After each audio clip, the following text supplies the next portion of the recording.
Então, um importante conceito de limite foi apresentado na aula da professora Kátia. Um deles é sobre a existência dos limites.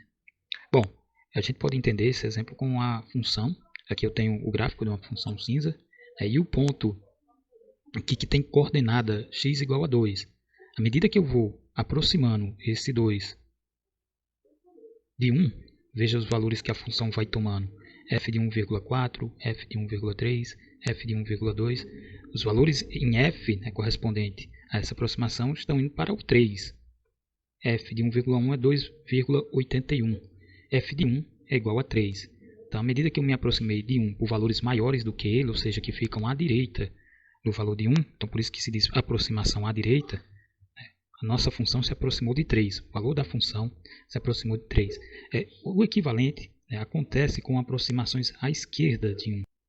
Veja, por exemplo, esse ponto vermelho, que tem coordenada x igual a 0. À medida que eu vou me aproximando de 1, 0,1, 0,2, o que acontece é que o valor da função tende a 3. 0,7 está em 3,51. 0,8 aí vai diminuindo.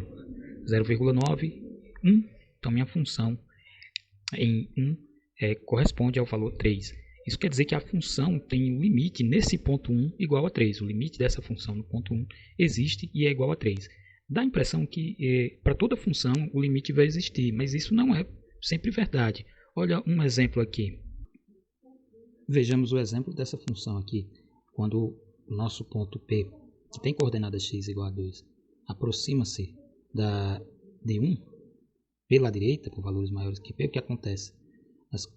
O valor f de x se aproxima-se do 3.